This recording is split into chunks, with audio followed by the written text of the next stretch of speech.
Welcome to card show number 52 of 2021. Hope you guys enjoy the video.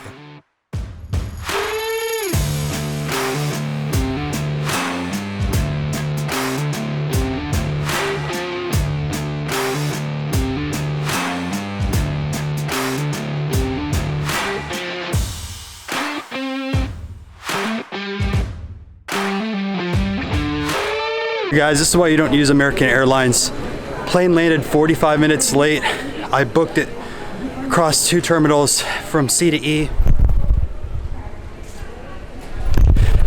Flight is closed, so we're delayed going to Alabama. Still hope show 52 ends up happening. We're gonna go to customer service to see what happens. All right guys, so here's the update with the travel. Obviously missed the flight, talked to American. They have another flight at 11. There's 1 seat available in first class. Tried purchasing the difference between coach and first class, and they wouldn't allow me. It's like a policy or something like that. So they put me on standby, and that's at 11 or so. So if no one buys a ticket in first class for that flight, I'm gonna be making the show in time, albeit a little bit late. If I miss this one, my flight is at 3 o'clock.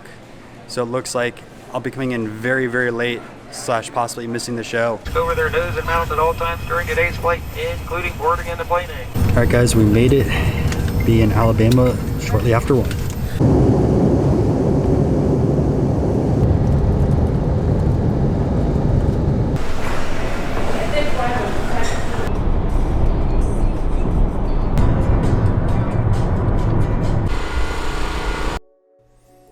Alright, so this show was hosted by The Flip. They are a card show company located in the southern United States. They have shows all the way from Florida, Alabama, Mississippi, and I also believe Louisiana. The show takes place, I think, every 2 to 3 months, if I remember correctly, but they're all throughout the South along the lines of that. So this show was broken down to the first row, mostly vintage. I'd say it's primarily baseball, but there is also some other non-sports and football trickled in. The next 2 rows, you could find a hodgepodge of everything. Of course, you had your modern dealers there, but I also saw some Funko Pops, I saw some video games, and there was a ton of sealed wax. So if you're looking for wax at a show, this was one of those shows because there's a ton of dealers with that. But you guys can see some of the different cards on the screen right now. I actually really enjoyed this show. It was fun to take a break and see pretty much all brand new dealers compared to the major shows that I go to, and you'll see some of the pickups that I got here. Hey guys, this video is sponsored by my friends over at myslabs.com. They've been a huge supporter of the channel for a long time. I wouldn't have been able to go to all 52 card shows without them. If you take a look at their website, you can buy and sell cards on there with only a 1% fee, and each card on the website has to be graded, so verified between PSA, BGS, CSG, or SGC, which stops fake cards from going on the platform. Make sure to take a look at myslabs.com.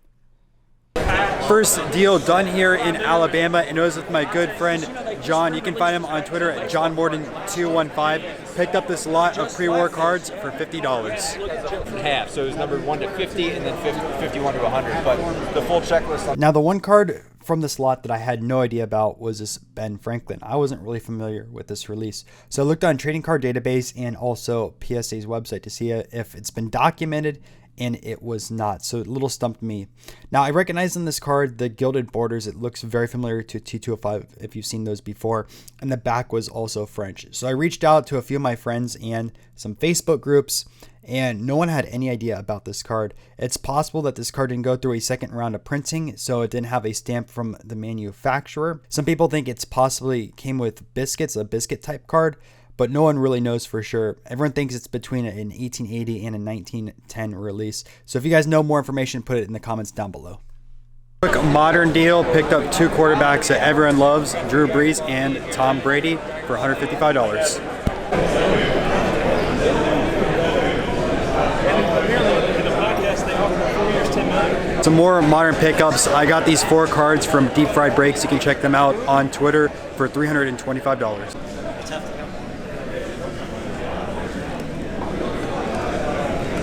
Just picked up this Frank Thomas, Eloy Jimenez dual autograph from Definitive for $190. So this was famously a booklet that had 2 portraits on either side. The Ogdens.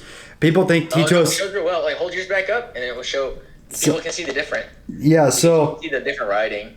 So also, people think about like the T206 being a monster set. Subject matters all the way from cricket to boxing to soccer to non-sports, political leaders, writers, like literally anything and everything was in this Ogden release. Will is roasting me for not knowing this science fiction character, but I don't read fiction.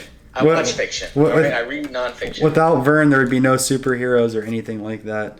This guy is like the goat of that type of stuff. Oh, okay. What's up? Oh, man.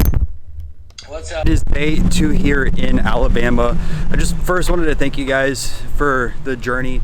This year we hit 52 card shows, and man, it feels unreal to say that. I think it was 14 or 15 states. I'll take a look a little bit later, and I had a lot of fun yesterday at the show. So this morning I'm walking about 3 miles to go get breakfast. There's a really good chicken breakfast place over here, so we're gonna see how well that is. Last night I had some amazing barbecue, but it was pouring rain, so I didn't want to bring the camera with me. I'm gonna show a video right now, but yeah, walking through Birmingham.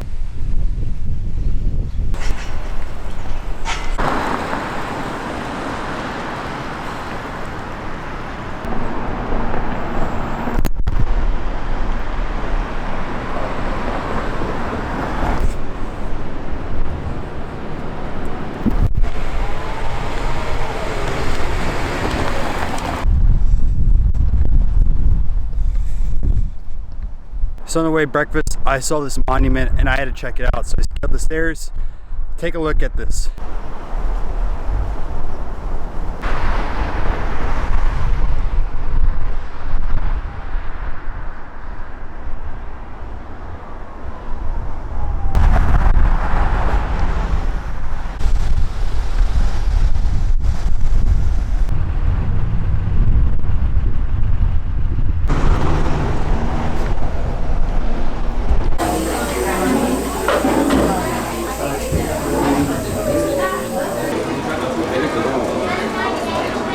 Okay, so that chicken waffle that you saw, really good, but their biscuit and jelly was even better. It was awesome.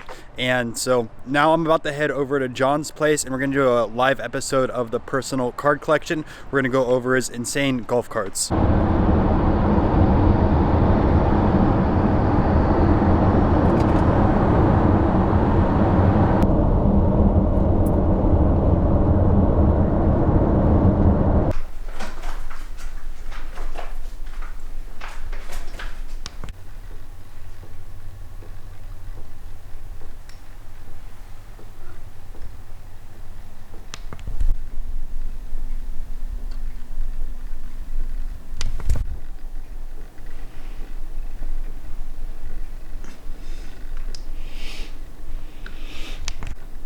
Also just recorded an episode of the personal card collection talking about pre-war and vintage golf cards. So here's a quick preview of the episode, and this will be out on the channel within the next 2 weeks. Kind of tying both of those loves together, the love of the game of golf and my love of the hobby of collecting cards together.